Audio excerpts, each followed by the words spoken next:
네, 안녕하세요. 저는 TV 시리즈 애니메이션 렌더링을 위한 유니티라는 주제를 가지고 벅스보치 제작 사례에 대해서 발표할 황승혁이라고 합니다. 오늘 저희가 함께 살펴볼 아젠다는 세 가지인데요. 먼저 저희가 유니티를 선택한 이유, 그리고 유니티를 활용한 제작 공정, 그리고 마지막으로 결론에서는 저희가 좀 더 수치적인 사례들을 통해서 얼마나 저희가 효율적으로 작업을 할 수 있었는지에 대해서 말씀드리도록 하겠습니다. 먼저 저희가 유니티를 선택한 이유인데요. 이 이유를 말씀드리기 앞서서 저희가 진행한 프로젝트의 개요에 대해서 설명을 드리도록 하겠습니다. 저희가 진행한 프로젝트의 이름은 벅스보치라고 하는 애니메이션이고요. 러닝타임은 2분의 15편으로 이루어진 비교적 소규모 프로젝트입니다. 이 프로젝트는 본편 애니메이션은 아니고요. 본편과 본편 사이에 방영되는 스핀오프 시리즈여서 본편보다는 조금 작은 규모의 예산으로 제작이 되게 되었습니다. 비주얼적인 특징이라고 한다면 배경하고 메카닉은 3D로 제작이 되고요. 캐릭터는 2D로 진행이 되는 툰 스타일의 애니메이션입니다. 아무래도 이게 소규모 프로젝트이다 보니까 저희가 다음과 같은 환경에서 이제 제작을 하게 되었는데요.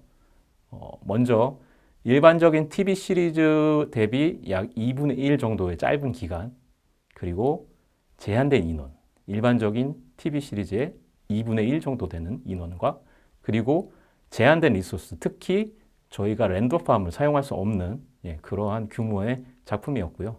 그리고 마지막으로 저희는 디자이너로만 이루어진 제작팀으로 진행을 했기 때문에 이러한 환경에서 작업을 진행하게 되었습니다.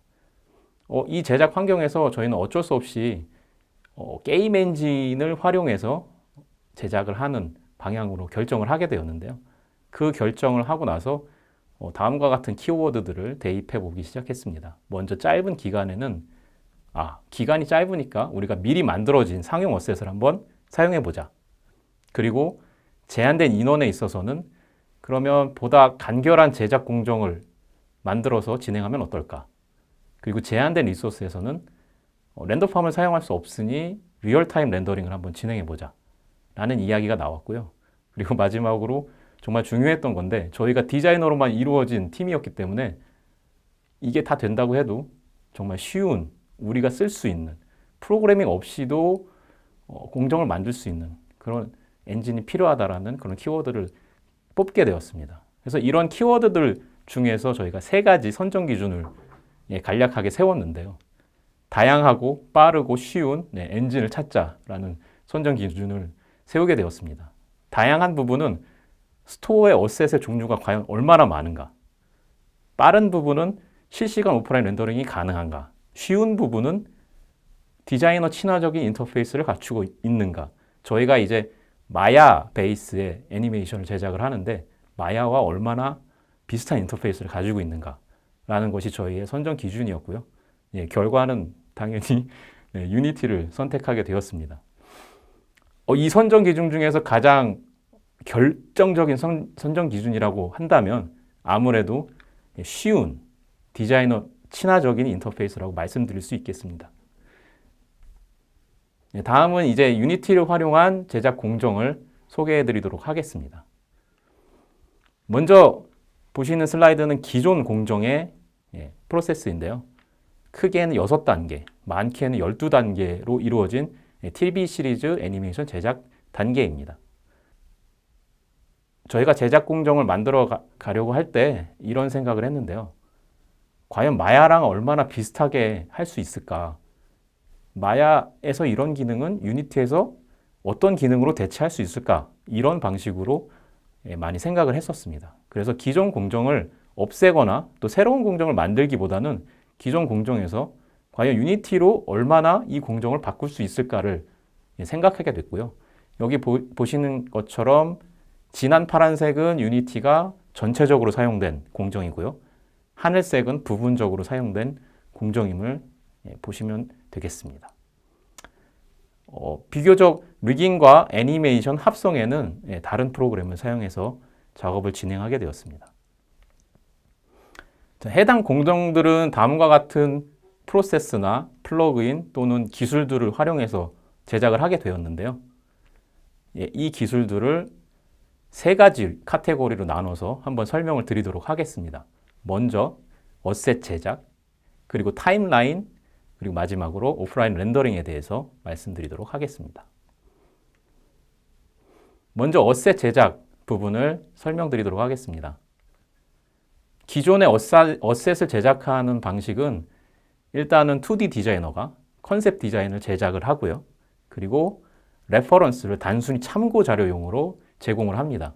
그럼 이 컨셉 디자인과 레퍼런스 이미지를 가지고 어셋 디자이너가 다양한 DCC 프로그램을 이용해서 제작을 하게 되죠. 얼핏 보면은 굉장히 단순한 공정처럼 보이지만 사실은 각 공정이 굉장히 긴 제작 기간을 갖고 있습니다. 그래서 저희는 굉장히 작은, 짧은 제작 기간이 있었기 때문에 여기서 어셋 스토어를 활용해서 제작하기로 결정을 했습니다.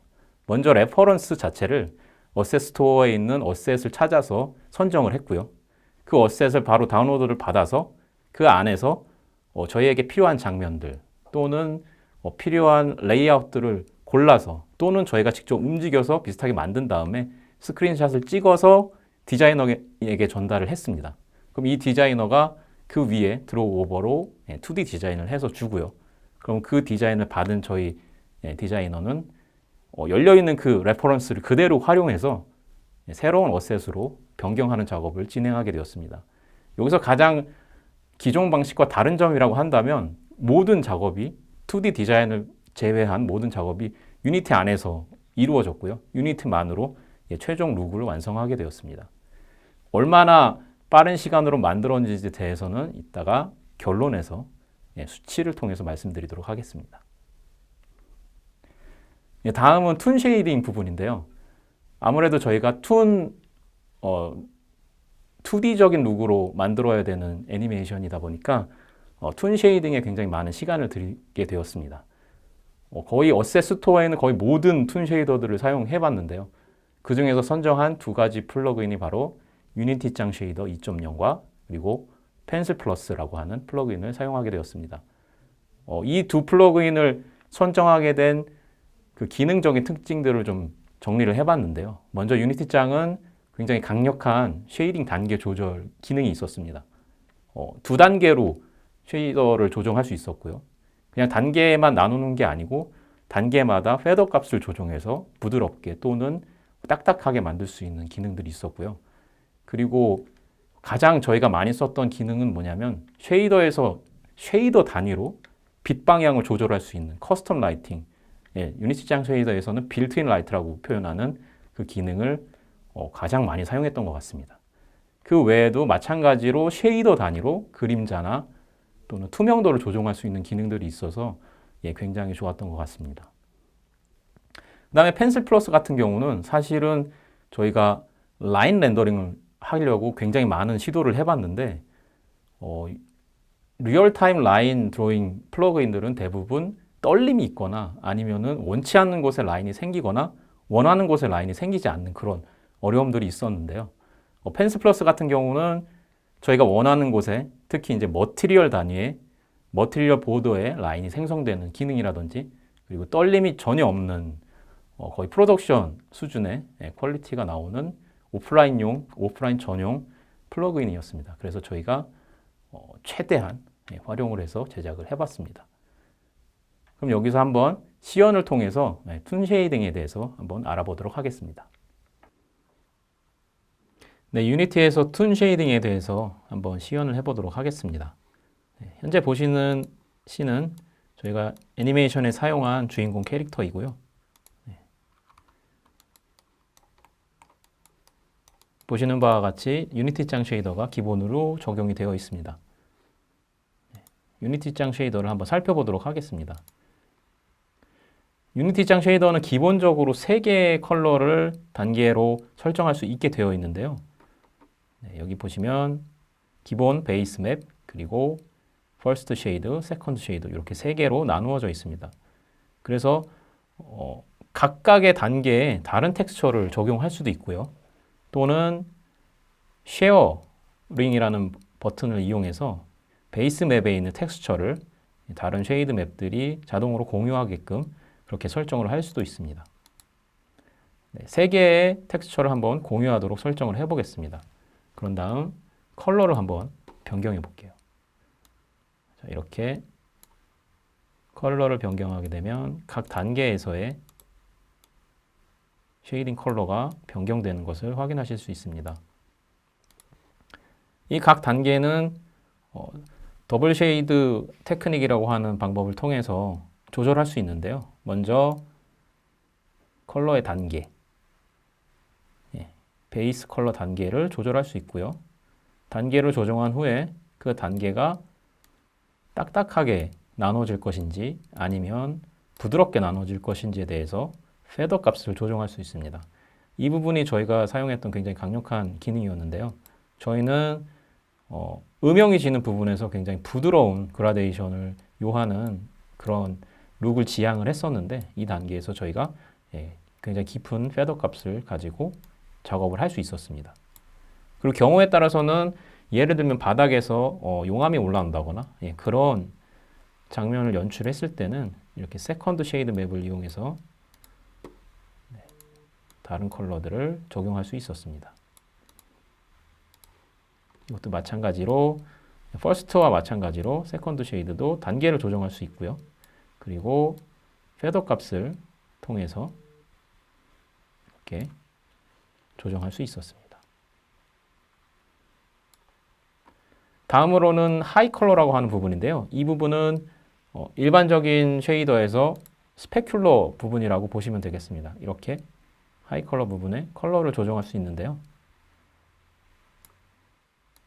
이 부분도 마찬가지로 부드럽게 할 것인지 아니면 딱딱한 느낌으로 할 것인지를 이렇게 수치적으로 조정할 수 있는 기능이 있었고요. 모이는지 퍼지는지에 대한 강도도 하이 컬러 파워라는 것을 통해서 이렇게 조정할 수 있었습니다. 하이 컬러는 굉장히 다양한 다른 모드들도 존재를 하는데요.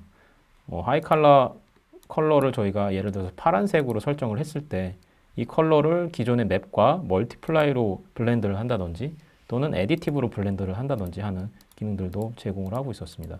굉장히 강력한 기능이죠. 주광의 색깔이 옐로우로 바뀌면 이렇게 옐로우로 표현을 할 수도 있고 이거를 멀티플라이로 한다든지 에디티브로 이렇게 조절할 수 있었습니다. 하이 컬러에는 기본적으로 섀도우 마스크를 적용할 수 있는 부분도 있었는데요. 이 부분은 저희가 많이 사용하지는 않았던 것 같습니다. 다음으로 사용했던 가장 핵심적인 기능은 바로 빌트인 라이트라고 하는 기능인데요.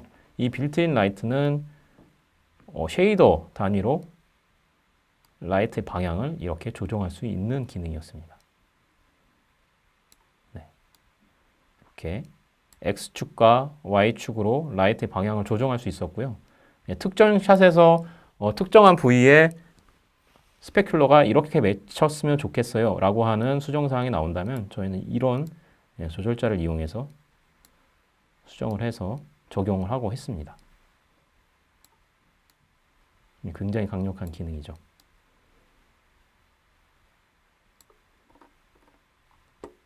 유니티 짱 쉐이더에 대해서는 이 정도로 설명을 드리도록 하겠고요.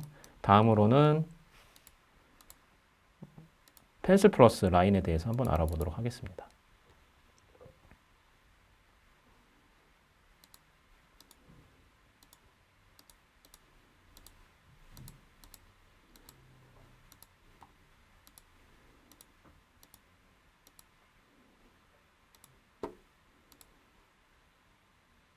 네, 해당 화면이 펜슬 플러스 라인이 적용된 화면인데요. 펜슬 플러스는 유니티 어셋 스토어에서 구매할 수 있는 플러그인은 아니고요. PS 소프트라고 하는 사이트에 가셔서 따로 구매를 하셔야 되는 상용 플러그인입니다. 이 펜슬 플러스를 설치하게 되면은 사용하는 방식이 있는데 먼저 라인셋 노드라고 하는 새로운 노드를 하나 생성을 하셔야 되고요. 그리고 이 라인셋 노드가 카메라에서 펜슬 라인 이펙트라고 하는 포스트 프로세스 노드와 연결시켜 주는 방식을 사용하셔야 합니다. 이런 식으로요. 모드는 카메라 이펙트 또는 포스트 프로세싱 두 가지로 선택을 할 수 있고요. 저희는 좀 더 정확한 결과물을 위해서 카메라 이펙트를 사용하게 되었습니다. 라인을 조정하는 거에 대해서 한번 시연을 보여드리도록 하겠습니다. 라인 노드를 보게 되면 라인 노드에는 라인을 적용하는 방식이 여러 가지가 있는데 먼저 기본적으로 오브젝트 리스트라고 하는 것을 통해서 라인을 적용할 수 있습니다. 오브젝트 리스트라고 하면 라인을 표현하고자 하는 그 오브젝트를 단순히 선택해서 드래그해서 이렇게 적용해 주시면 그 오브젝트에 라인이 생성되게 됩니다. 하지만 저희는 머티리얼과 머티리얼이 나눠지는 그 경계선에 라인을 생성하기를 원했기 때문에 머티리얼 리스트 단위의 작업 방식을 사용하게 되었습니다. 지금 이 캐릭터에 적용되어 있는 모든 머티리얼이 머티리얼 리스트에 들어가 있고요. 저희는 라인을 표현하기 위해서 굉장히 다양한 약 5개 정도의 머티리얼을 한 캐릭터에 적용하게 되었습니다. 라인 사이즈는 절대값 또는 상대값을 갖고 카메라가 멀어지거나 또는 카메라가 가까워졌을 때 라인이 변경되게 하는 그런 기능들을 사용할 수 있게 되고요. 기본적으로 펜슬플러스에서는 오버샘플링 그리고 안티알리아싱 같은 부분들, 퀄리티에 대한 부분들을 컨트롤할 수 있게 되었는데요. 저희가 여러 번 시도를 하고 테스트를 해본 결과 그냥 기본값으로 렌더링을 하는 게 가장 만족스러운 결과물이 나왔었다는 것을 말씀드리고 싶습니다. 펜슬 플러스는 한 번에 렌더링 할 때 하나의 펜슬 플러스 아이디라는 거를 가지고 렌더링을 하게 되는데요. 렌더할 때마다 우리가 설정해 놓은 각 아이디, 그러니까 라인 그룹들을 따로 설정해서 렌더를 할 수 있습니다. 아이디가 2라면 이번에는 아이디가 2인 그룹의 오브젝트들이 렌더가 되게 되는 거고요. 그런 식으로 그룹핑을 해서 렌더를 할 수 있게 굉장히 편리하게 기능을 넣어놨습니다. 자, 그럼 라인의 사이즈를 한번 변경을 해보도록 하겠습니다. 이렇게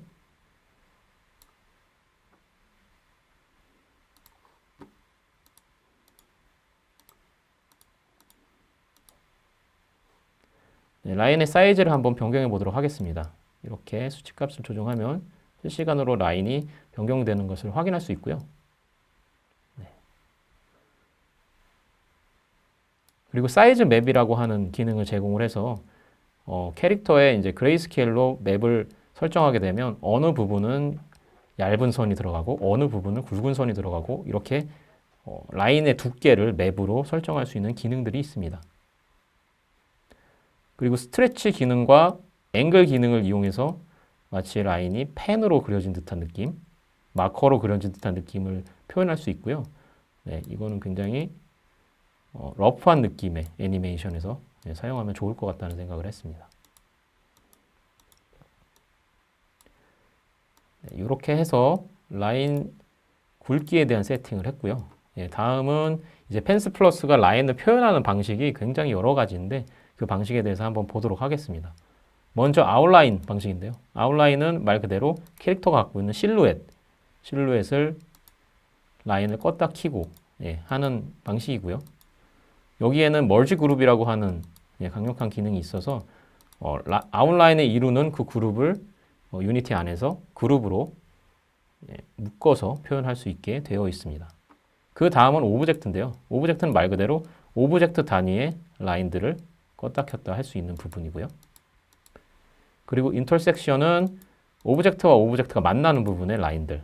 이러한 부분에서 이제 불필요한 라인들이 많이 발생하기도 하는데요. 그럴 때는 이 라인을 끄고 렌더링을 하기도 했었습니다.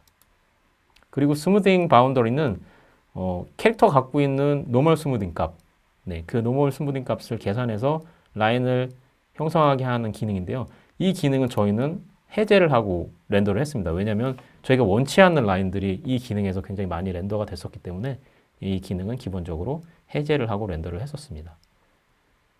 그리고 머티리얼 바운더리, 이 기능이 바로 저희가 가장 많이 사용했던 건데 이 기능을 온하고 오프하면 확실한 차이가 나죠. 보시는 것처럼 이 머티리얼 바운더리를 켰을 때 나타나는 라인들은 다 저희가 그 부분에 라인이 항상 있어야 된다라고 가정을 하고 머티리얼로 그 면적들을 나눠 놓은 라인들입니다. 이거는 조금 이따가 어떻게 나눴는지에 대해서 한번 보여드리도록 하겠습니다. 네, 마지막으로 노멀 앵글인데요. 이 노멀 앵글은 저희는 기본적으로 항상 꺼놓고 작업을 했습니다. 노멀 값을 이용해서 라인을 그리게 되면 항상 원치 않는 방향에서 라인이 생성되거나 사라지는 그런 경우가 있어서 항상 이거는 끄고 작업을 했습니다. 네. 그 다음에 말씀드릴 기능은 사이즈 리덕션이라고 하는 기능인데요. 이 부분이 바로 카메라의 거리에 따라서 라인의 사이즈가 줄어들고 커지고 하는 그런 부분을 세팅할 수 있는 부분입니다. 스타트 값은 저희는 항상 가장 낮게 설정을 했고요. 아무리 카메라에 가까워도 라인이 항상 렌더가 되게끔 그렇게 설정을 했고요. 엔드 같은 경우는 화면에서 캐릭터가 얼마나 멀리 떨어져 있느냐 를 계산을 해서 그 엔드 값을 유니티 유닛으로 이렇게 적용을 했습니다. 실제로 카메라를 움직임을 보면서 한번 테스트를 해보도록 하겠습니다.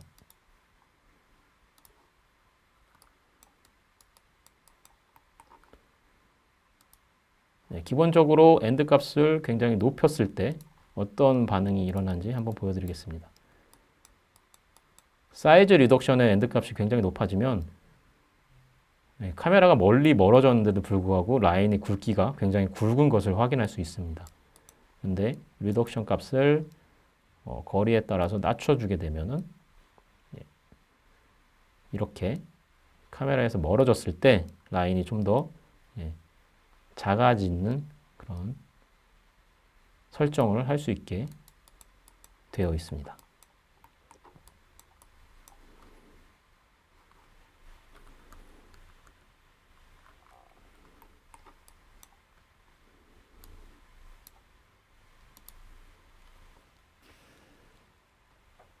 네, 이렇게 툰 쉐이더와 그리고 펜슬 플러스에 대해서 시연을 알아보았습니다. 다음 슬라이드로 한번 넘어가 보도록 하겠습니다. 다음은 애니메이션 공정에 대해서 말씀드리겠는데요. 저희가 애니메이션은 마야에서 전체를 다 진행을 했기 때문에 간략하게 설명을 드리도록 하겠습니다. 저희가 애니메이션과 관련해서 유니티에 대해서 말씀드릴 수 있는 부분이라고 한다면 아마도 파일 임포트, 익스포트, 파일 IO 부분일 것 같습니다. 저희는 파일 IO에 FBX를 전면적으로 사용을 했고요. 저희가 FBX를 사용했던 가장 큰 이유는 아무래도 빠른 컨버팅 시간 그리고 적은 용량 이 부분이었던 것 같습니다. 놀라웠던 거는 다른 엔진들을 저희가 시도했을 때 대부분 복잡한 리깅들은 형태가 흐트러지거나 위치가 변경되어서 넘어가는 경우가 많았는데 유니티 같은 경우는 FBX로 넘겼을 때 거의 흡사한 위치, 정확한 위치로 컨버팅이 되는 것을 확인할 수 있었고요. 어떤 일이 있었냐면 저희가 마야와 유니티의 렌더 아웃풋을 같이 합성해야 되는 일들이 있었는데 카메라 값이 완전히 일치해서 정말 한 픽셀도 틀리지 않고 정확하게 합성을 할 수 있었습니다. 그 정도로 좋은 방법으로 저희가 사용을 했고요. 하지만 한 가지 좀 아쉬운 점이 있었는데 그게 뭐냐면 스케일에 관한 이슈가 FBX가 조금 있었습니다. 이거는 유니티의 오류가 아니고 FBX의 버그인데요. 상위에 있는 스케일을 조정하게 되면 하위에 있는 것들이 그 스케일에 따라서 커지거나 작아져 버리는 그런 어려움들이 있어서 이런 경우에 어셋에서만 저희가 알렌빅을 사용하게 되었습니다. 다음은 타임라인에 대해서 한번 설명을 드리도록 하겠습니다. 사실 타임라인이 어떻게 보면 저희가 도입했던 방식 중에 가장 혁신적이고 또 가장 다른 프로그램과 다른 방식이라고 말씀드릴 수 있겠는데요.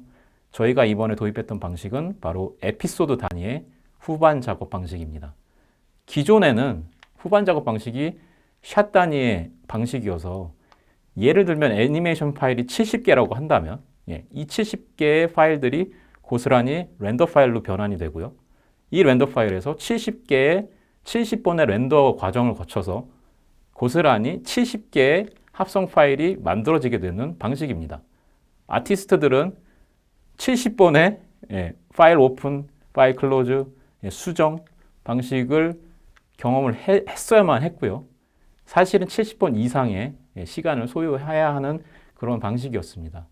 하지만 저희가 이번에 도입했던 에피소드 단위 후반 작업 방식은 기존의 애니메이션 씬 파일 70개를 타임라인이라고 하는 유니티의 한 파일 안에 모두 넣어서 타임라인 위에다가 각 컷별로 애니메이션을 배치를 하고요. 렌더를 한 번에 에피소드 하나 단위의 시퀀스로 렌더를 하게 됩니다. 렌더 결과 자체가 한 시퀀스, 그러니까 에피소드 하나가 한 시퀀스로 나오다 보니까 자연스럽게 합성도 하나의 파일로 모이게 되더라고요. 그래서 이렇게 마지막으로는 에피소드 단위의 합성 파일이 나오게 되는 그런 후반 작업 방식을 사용하게 되었습니다. 다음에 보시는 저 슬라이드가 저희가 사용했던 타임라인인데요. 가장 위쪽에 보시면 카메라 어셋에 카메라의 클립들이 컷 단위로 배치되어 있는 것을 확인하실 수 있습니다. 저렇게 각 클립마다 해당되는 캐릭터, FX, 그리고 프랍에 대한 애니메이션들이 같이 따라서 배치가 되고요. 아티스트는 여기서 마치 프리미어에서 앞뒤로 왔다 갔다 해서 스크러빙을 해서 확인을 하듯이 동일하게 실시간으로 결과들을 확인할 수 있었습니다. 저희가 에피소드 단위 후반 작업 방식을 진행하면서 가장 좋았던 경험들이 뭐였냐면 일단은 파일 오픈, 세이브, 로딩 타임이 굉장히 많이 줄어들었습니다. 아까 70번이라고 말했는데요. 70번보다 훨씬 더 많죠. 100번도 넘는 시간들이 줄어들었고요. 그리고 더 강력했던 거는 각 샷 간의 연결성을 정말 한눈에 볼 수 있었습니다. 예를 들면 캐릭터와 캐릭터의 컬러가 변화하는 것들. 기존의 작업 방식에서는 샷과 샷 간의 컬러 변화가 굉장히 많아서 이걸 맞추는 시간이 사실은 굉장히 오래 걸렸었는데요. 타임라인을 이용한 제작 방식에서는 이것을 한눈에 정말 스크러빙 하면서 앞뒤로 왔다 갔다 하면서 수정을 할 수 있었고 굉장히 편리했었습니다. 그리고 또 한 가지는 에피소드 전체를 한 번에 렌더링 할 수 있었다는 거죠. 70번의 렌더링과 한 번의 렌더링은 엄청난 차이가 있는 거죠. 수정에서도 굉장히 용이한 편이었습니다. 마지막으로 이건 정말 너무나도 강력한 기능이었는데 컷마다 반복 사용되는 어셋들, FX나 또는 레이아웃, 심지어는 카메라 레이아웃까지도 손쉽게 복사해서 마치 프리미어에서 컷을 복사해서 붙여넣기 하듯이 그렇게 사용할 수 있었던 경험을 했습니다. 그러면은 시연을 통해서 한번 타임라인에 대해서 알아보도록 하겠습니다. 네, 타임라인에 대해서 한번 시연을 보여드리도록 하겠습니다. 이 장면은 저희가 실제로 벅스봇 G에서 사용했던 장면인데요.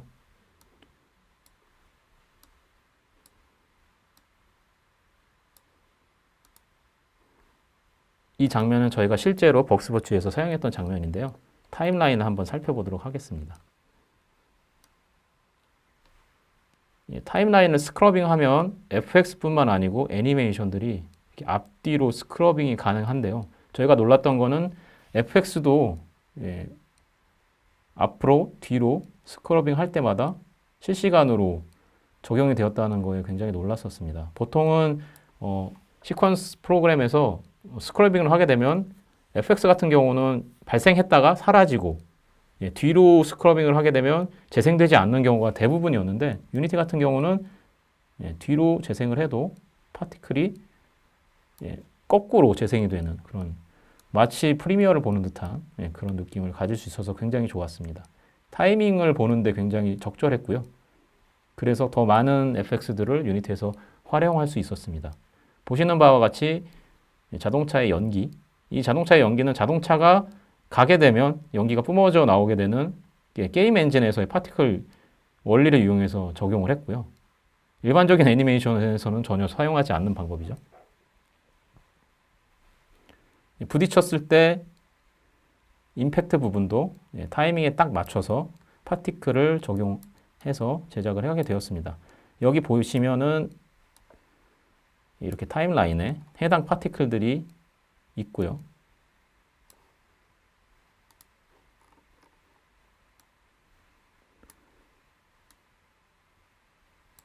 저희가 굉장히 좋았던 부분은 뭐냐면 다른 엔진에서는 이렇게 파티클을 적용하는 부분이 상당히 복잡하고 어려워서 파티클을 뭐 다른 소켓에 넣어서 페어런트를 시킨다든지 아니면은 어떤 트리거 명령어를 이용해서 폭발을 시켜야 된다든지 이런 부분이 많이 있었는데 유니티 같은 경우는 타임라인을 이용했을 때 그냥 단순히 파티클을 가져와서 기존의 캐릭터의 스켈레톤에 그대로 드래그를 해서 페어런트를 시킬 수 있었습니다. 마치 마야처럼 똑같이 그렇게 적용을 할 수 있었고요. 그래서 아마도 굉장히 많은 부분을 저희가 사용할 수 있지 않았었나라는 생각이 듭니다. 보시는 바와 같이 캐릭터의 하이어라키를 열어보면 캐릭터의 본에 이렇게 파티클들이 직접적으로 들어가 있는 걸 보실 수 있고요. 원치 않는다면은 그냥 드래그를 해서 페어런트 오프 시킬 수 있는 굉장히 편리한 기능들이 있었습니다. 그리고 타임라인에 파티클을 적용할 때도 굉장히 단순하고 직관적이었는데요.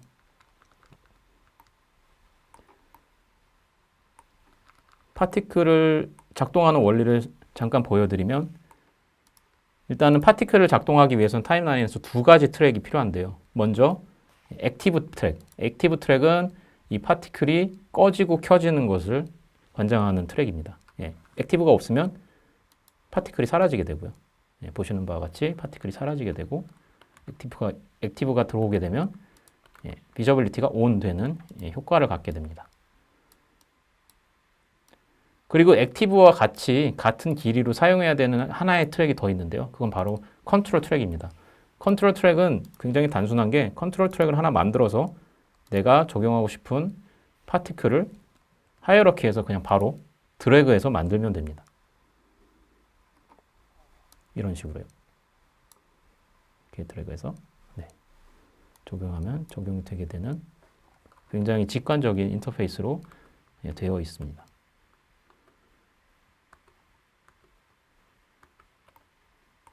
타임라인에서 실시간으로 스크러빙이 가능했기 때문에 사실 애니메이션에서의 FX 같은 경우는 굉장히 많은 시간을 들여서 많은 공을 들여서 타이밍 작업을 했었어야만 했는데요. 유니티에서는 이렇게 실시간으로 앞, 뒤로 스크러빙을 하면서 타이밍을 잡을 수 있어서 굉장히 강력했던 것 같습니다. 그럼 타임라인을 이용해서 한번 유니티장 쉐이더의 라이트를 변경하는 부분을 한번 시연을 보여드리도록 하겠습니다. 해당 장면에서 해당 캐릭터의 얼굴 부분에 있는 라이트 방향을 한번 변경해서 적용을 한번 해보도록 하겠습니다. 얼굴을 클릭해서 해당 유니티장 쉐이더를 로딩을 하고요. 빌트인 라이트를 액티베이트 하겠습니다. 빌트인 라이트를 액티베이트 하고요. 타임라인에 이제 애니메이션을 적용하는 방법을 보여드릴 건데요. 저희는 헤드 지오를 애니메이션 하고자 합니다. 그러면 헤드 지오를 드래그 하셔서 타임라인 위에 올려주시고요. 드래그해서 오프를 하게 되면은 여러 가지 트랙을 애드할 수 있는 메뉴가 생성이 되는데요. 여기서 먼저 애니메이션 트랙을 온 하도록 하겠습니다. 애니메이션 트랙을 만드신 다음에 해당 타이밍으로 가셔서 이 타이밍에서부터 나는 다른 라이팅을 하고 싶다 라고 가정을 한다면 해당 트랙의 레코딩 버튼을 눌러주시고 그리고 유니티장 쉐이더로 가셔서 라이팅을 변경해 주시면 바로 자동으로 오토키가 들어가게 됩니다. 보시는 바와 같이 실시간으로 라이팅 방향을 설정할 수 있고요. 이 기능을 이용해서 각 샷마다 가장 최적의 라이트 방향을 설정해서 렌더링을 할 수 있었습니다. 굉장히 강력한 기능이었죠. 원하는 방향을 설정했다고 한다면 레코딩을 꺼주시고요. 그런 다음 여기 찍혀 있는 이 키프레임을 클립으로 컨버팅을 해줍니다. 그럼 이렇게 길이를 조정할 수 있는 클립으로 변경이 되고요. 이렇게 변경된 클립은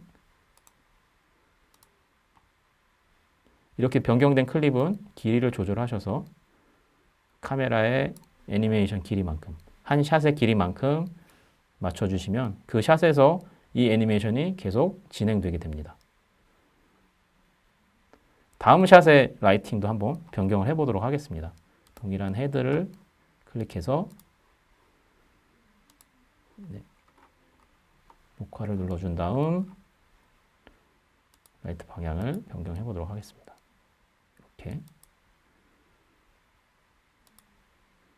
좀 더 잘 보이는 곳으로 라이트를 변경하고요. 녹화를 꺼주시고 트랙에서 한번 클립을 만들게 되면 자동으로 레코드를 했을 때 클립이 생성되게 됩니다. 이 다음부터는 컨버트 클립을 하실 필요가 없이 이렇게 클립으로 작업을 하시면 되고요. 여기서 이제 정말 강력한 기능이 있는데 우리 캐릭터가 정면으로 하는 이 샷에서의 이 라이팅이 나는 마음에 들어서 다른 비슷한 샷에서 이 라이팅을 그대로 적용하고 싶다라고 한다면 그냥 단순히 클립을 복사 붙여넣기 하는 것만으로 적용이 가능하다는 것을 한번 보여드리도록 하겠습니다. 정면인 부분을 찾아서 한번 이동해 보도록 하겠습니다. 먼저 우리가 복사하고자 하는 클립을 클릭하셔서 컨트롤 C 해주시고요. 캐릭터가 정면으로 나오는 부분들을 한번 찾아보도록 하겠습니다.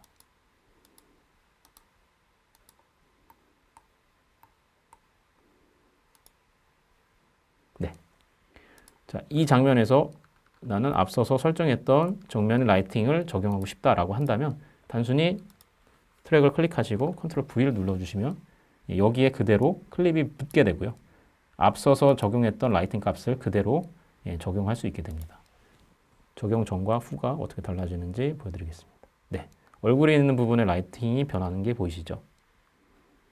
이런 식으로 아주 쉽게 라이팅을 적용할 수 있습니다.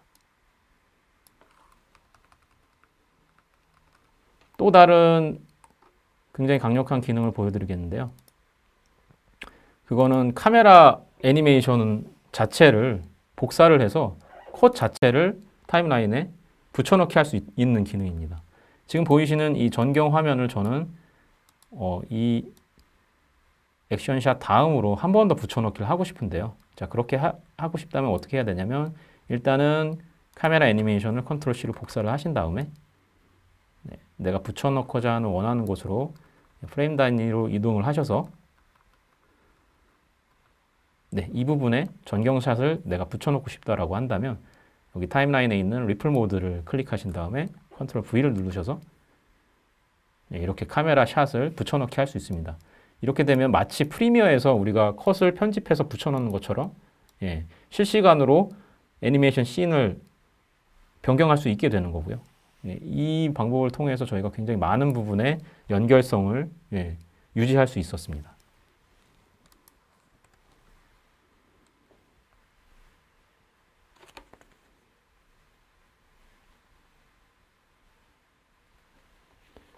이제 다음 슬라이드로 한번 넘어가 보도록 하겠습니다. 다음은 렌더링에 대해서 한번 알아보도록 하겠습니다. 저희가 렌더링에서 특별하게 썼던 기술은 약 3가지 정도가 있는데요. 먼저 안티알리아싱, 그리고 멀티패스 렌더링, 그리고 레코더를 이용한 렌더링 방식이었습니다. 안티알리아싱에 대해서 먼저 설명을 드리자면 저희가 사용한 안티알리아싱은 사실 가장 기본적인 SMAA라고 하는 유니티의 가장 기본적인 안티알리아싱이었는데요. 아마도 엔진을 이용해서 렌더링을 하고자 하시는 분들이 가장 우려하고 걱정하는 부분이 이 부분이 아닐까라는 생각이 듭니다. 저희가 사용해본 바로는 다른 엔진에서는 TAA라고 하는 템플레이트 방식의 안티알리아싱을 사용하는데요. 이 방식의 가장 큰 단점이 고스트 현상이 생기는 단점이 있었습니다. 근데 저희가 이번에 SMAA를 사용하면서는 고스트 현상이 단 한 번도 일어나지 않았고요. 훨씬 더 선명한 아웃풋으로 렌더를 할 수 있었습니다. 그리고 여기에 저희가 추가로 더 렌더링을 했던 부분이 뭐였냐면 렌더링을 2배로 더 큰 사이즈로 걸어서 합성 과정에서 후반 과정에서 이거를 다시 원 사이즈로 줄이는 그런 오버 샘플링 방식을 사용해서 렌더를 걸었는데요. 굉장히 효과적으로 안티알리아싱을 줄일 수 있었습니다. 특별히 화면에서 굉장히 작게 나오는 부분들, 이 부분들은 이제 게임 엔진에서 잘 안티알리아싱이 잘 되어지지 않는데 이 2배로 걸어서 줄이는 방식을 사용하면 이런 부분까지도 확실하게 선명하게 렌더가 되는 것을 확인할 수 있었고요. 저희가 이 렌더 방식, 2배로 거는 방식에 부담이 없었던 이유는 본 사이즈와 2배 렌더링의 렌더 타임 차이가 거의 나지 않았습니다. 많이 나면 뭐 0.5초, 1초 정도의 차이가 나서 부담 없이 이렇게 걸 수 있었던 것 같습니다. 다음은 이제 멀티패스 렌더링인데요. 이 부분도 아마도 많은 분들이 관심을 가질 거라고 생각을 합니다. 저희는 사실 저희가 목표로 했던 거는 멀티패스 렌더링을 하지 않는 것이 목표였습니다. 그래서 합성 소요를 줄이는 것이 저희의 목표였는데 저희 애니메이션이 2D 캐릭터와 합성이 돼야 되고 그리고 후반 작업에서 캐릭터의 컬러를 따로 변경해야 되는 일들이 있어서 어쩔 수 없이 멀티패스 렌더링을 사용하게 되었는데요. 멀티패스 렌더링에는 3가지를 사용을 했습니다. 먼저 기본적인 컬러와 모든 라이팅 패스가 다 들어가 있는 뷰티 패스. 여기에는 심지어 뎁스 오브 필드나 그리고 모션 블러 같은 부분들도 부분적으로 사용을 했습니다. 그림자, 앰비언트 오클루전 모든 것들이 뷰티 패스에 합쳐져서 렌더가 되었고요. 그리고 라인을 위한 단독 패스. 라인은 라인에 알파가 씌워진 상태로 단독 패스로 렌더가 될 수 있게 펜슬 플러스에서 지원을 해서 그렇게 렌더를 걸 수 있었고요. 그리고 마지막으로 이제 가장 전통적인 패스 방식인 RGB 마스크를 이용해서 캐릭터와 배경을 분리하는 데 사용을 했습니다. 마지막으로 이제 레거시 레코더에 대해서 좀 설명을 드리겠는데요. 저희가 사용했던 렌더링 방식이 레거시 렌더링이라고 하는 방식입니다. 레거시 렌더링 파이프라인은 유니티의 가장 오래된 파이프라인이고요. 현재는 이제 HDRP나 URP라고 하는 새로운 렌더 파이프라인으로 변경해가는 과정에 있는데요. 저희가 굳이 레거시 렌더 파이프라인을 사용했던 이유는 유니티 입장 때문에 사실은 그렇게 사용을 했습니다. 유니티 입장 쉐이더가 아직 HDRP나 URP를 지원하지 않아서 결정을 하게 되었는데요. 처음에는 저희가 조금 부족하지 않을까라는 생각을 많이 했었는데 사용을 하면서 더 오히려 훨씬 더 가볍고 파일 크기도 더 줄어들고 그런 이점들을 더 많이 사용할 수 있어서 좋았습니다. 레거시 렌더 파이프라인을 사용하게 되면 자연스럽게 렌더링을 할 때 레거시 레코더를 사용하게 되는데요. 저희가 좀 레거시 레코더에서 놀랐던 점은 뭐냐면 인터페이스가 너무 직관적이어서 저희가 이 사용법을 전혀 고민하지 않고도 바로 사용을 할 수 있었고요. 또 좋았던 점은 프리셋, 렌더 세팅을 프리셋화해서 재사용하고 듀플리케이트하고 그리고 껐다 켰다가 하는 기능들이 있어서 굉장히 유용하게 사용을 했습니다. 그리고 레거시 레코더에는 다양한 형식의 캡처 방식을 지원을 했었는데요. 저희가 사용하는 3가지 패스에서 뷰티와 RGB는 게임 뷰 캡처, 바로 게임 뷰에 보이는 것을 그대로 캡처하는 방식을 사용했고요. 그리고 라인을 위해서는 렌더 텍스처 캡처라고 하는 방식을 이용해서 사용하게 되었습니다. 렌더 텍스처 캡처를 사용했던 이유는 라인이 알파 값을 갖고 있기 때문에 알파 값을 캡처하기 위해서 해당 기술을 사용하게 되었습니다. 그러면 이 부분도 한번 시연을 통해서 같이 한번 살펴보도록 하겠습니다. 이번엔 렌더링에 대한 시연을 한번 보여드리겠는데요. 간단하게 렌더 세팅을 해서 한번 실제로 렌더를 한번 걸어보도록 하겠습니다. 아까 보셨던 샷 에피소드와 동일한 에피소드 샷이고요. 0프레임부터 50프레임까지 한번 뷰티 렌더를 한번 걸어보도록 하겠습니다. 해당 씬은 뷰티 렌더 씬이고요. 이렇게 저희는 각 패스마다 씬을 다르게 만드는 방식을 도입을 했습니다.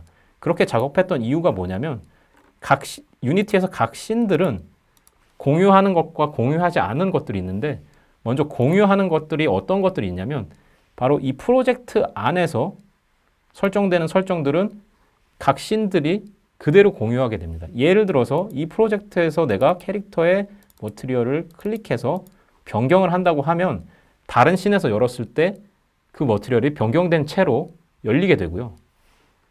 변경되지 않는 부분이 있다면 어느 부분이냐면 각 씬을 열었을 때 하이어러키에서 선택을 해서 나오는 부분들, 하이어러키에서 캐릭터를 선택했을 때 나오는 머티리얼들은 각 씬마다 독립적으로 저장이 되게 됩니다. 그래서 저희는 뷰티 씬, 패스 씬, 라인 씬 이렇게 패스마다 다른 씬을 만들게 되었고요. 각 패스들은 반드시 하이어러키에서만 수치를 수정하게끔 가이드를 잡아서 진행을 했습니다. 그래서 뷰티 씬 같은 경우는 이렇게 거의 모든 컬러 요소들이 포함된 채 렌더가 되게 되는 방식입니다. 자, 뷰티 씬, 뷰티 렌더를 한번 걸어보도록 하겠습니다. 먼저 타임라인에서 렌더를 걸고자 하는 부분들을 한번 확인을 해보고요. 첫 번째 컷이 대략 68프레임에서 끝이 나네요. 그러면은 레코더를 열어서 레코더에서 한번 설정을 해보도록 하겠습니다. 이 레코더가 굉장히 강력했던 것 중에 하나가 굉장히 직관적인 인터페이스를 갖고 있었습니다. 엑싯 플레이 모드를 클릭하게 되면은 레코딩이 끝났을 때 자동적으로 레코더가 멈추게 되는 기능이고요. 레코더 모드 같은 경우는 굉장히 여러 가지 매뉴얼 또는 싱글 프레임, 프레임 인터벌, 그리고 타임 인터벌 이렇게 네 가지의 기능을 선택할 수 있었고요. 저희는 프레임 인터벌을 통해서 한번 구간을 렌더링 해보도록 하겠습니다. 0부터 68프레임의 첫 번째 컷을 렌더할 거고요. 플레이백은 애니메이션은 컨스탄트, 그러니까 규칙적인 프레임으로 반드시 렌더가 되어야 하고요.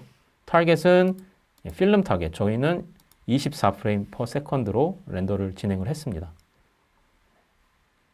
자, 여기 보시면은 Add New Recorder라는 탭이 있죠. 여기서 눌러서 다양한 방식의 레코딩을 진행을 할 수 있고요. 저희는 이미지 시퀀스로 렌더를 진행을 했습니다. 각 이미지 시퀀스를 누르게 되면 이렇게 탭이 생기고 이 탭이 하나의 프리셋이 되는데요. 저희는 이 프리셋을 패스의 이름으로 이렇게 정의를 했습니다. 자, 프리셋의 세팅을 한번 보시면은 포맷을 결정할 수 있고요. PNG를 설정할 수 있고요. 그리고 파일 네임을 결정할 수 있고요. 에피소드 001의 뷰티 이렇게 바꿀 수 있고 이 옆에는 와일드카드 문자들이 있는데 와일드카드는 뭐냐면 이 부분에 만약에 내가 프레임 넘버를 넣고 싶다라고 하면은 여기서 손쉽게 와일드카드에서 이렇게 프레임이라는 거를 지정하실 수 있고요. 익스텐션이라고 하는 것은 이제 파일의 확장자 또는 프로젝트의 이름, 그날의 날짜나 시간들을 와일드카드로 넣을 수 있게 되어 있습니다. 굉장히 강력하죠. 그리고 패스 같은 경우는 저희는 프로젝트 패스가 아닌 외부 패스에다가 렌더를 했는데요. 충분히 가능합니다. 임의로 여기에 폴더를 만들어서 테스트 폴더를 만들어 보겠습니다. 폴더를 선택하고요. 외부에 있는 폴더를 선택하는 순간 패스가 앱솔루트로 바뀌고요. 절대 경로로 바뀌죠. 이 패스도 프로젝터로 할 것인가 아니면 어셋 폴더로 할 것인가 여러 가지 종류의 방식을 결정해 주실 수 있습니다. 굉장히 단순하고 또 직관적이죠. 캡처 방법은 저희는 뷰티 같은 경우는 게임 뷰를 선택을 했습니다. 지금 게임 뷰에서 보고 있는 이 화면을 그대로 렌더를 하는 거고요. 하이어러키의 타임라인이 켜져 있다면 하나의 타임라인을 선택해서 유니티가 렌더를 하게 됩니다. 그런데 만약에 유니티 안에 여러 개의 타임라인이 켜져 있다면 유니티가 랜덤하게 타임라인을 잡아서 렌더를 하기 때문에 반드시 렌더 하시기 전에 타임라인은 하나만 켜져 있게끔 정리를 해 주셔야 합니다. 저희는 지금 에피소드의 타임라인을 사용하고 있고요. 한번 렌더를 진행해 보도록 하겠습니다. 스타트 레코딩을 넣어주시면 렌더가 진행되게 되고요.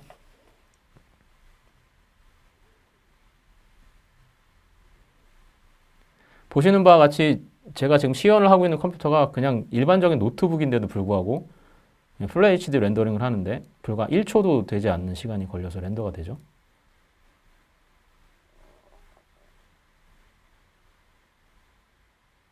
굉장히 빠른 시간에 첫 번째 테이크가 렌더가 완료가 되었습니다. 아까 저희가 엑싯 플레이 모드를 체크를 했기 때문에 렌더가 끝나면 자동으로 플레이 모드에서 나오게 되죠. 이렇게 되면은 저희가 렌더한 결과물을 확인할 수 있습니다. 이런 식으로 지금은 저희가 FHD로 렌더를 걸었기 때문에 FHD 사이즈로 렌더가 걸린 것을 확인하실 수 있습니다. 이런 식으로 저희는 레코더와 오프라인 렌더를 사용을 했고요. 다른 패스 씬을 한번 더 열어서 보여드리면 보시는 이 씬은 이제 RGB 마스크의 씬입니다.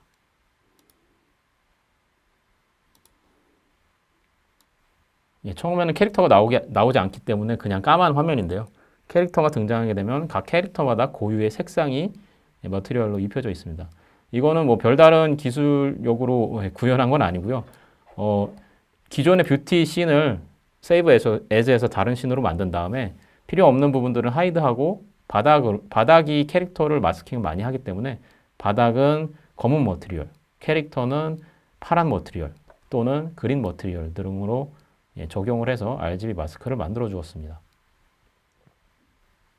해당 씬에서는 FX는 전부 꺼줬고요. 꺼준 이유는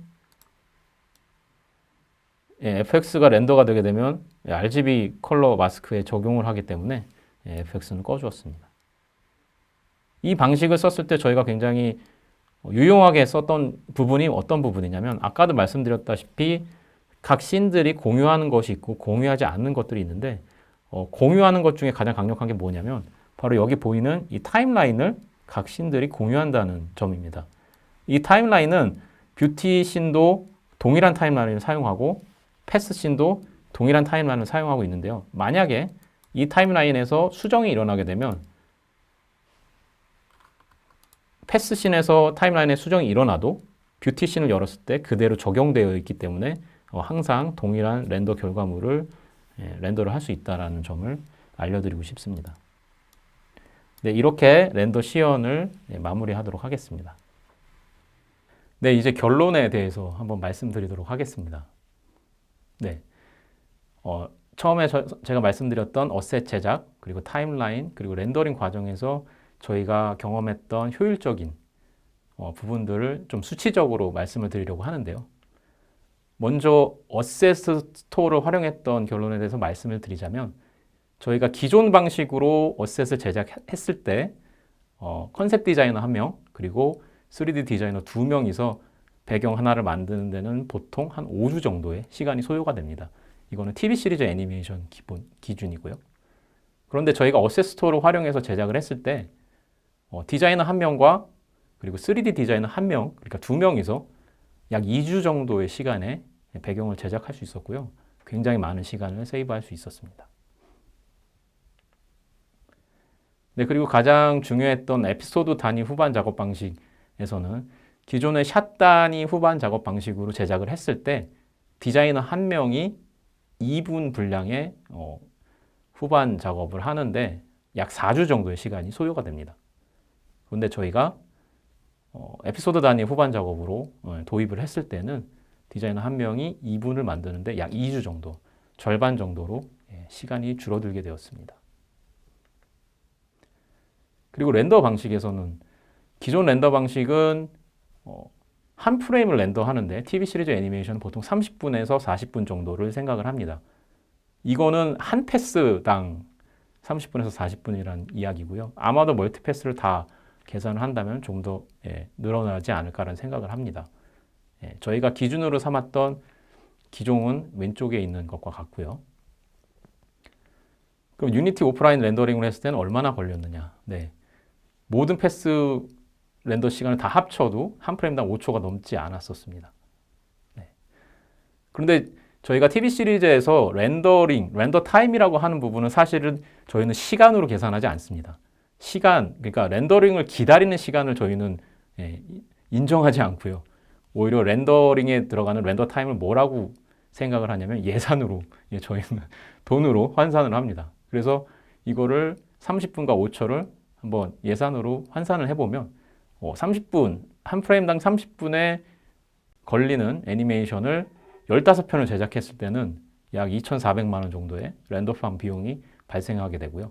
저희가 유니티에서 오프라인 렌더링을 진행했을 때는 당연히 렌더팜이 필요 없었고요. 단 한 대의 컴퓨터에서만 렌더를 걸게 되었는데요.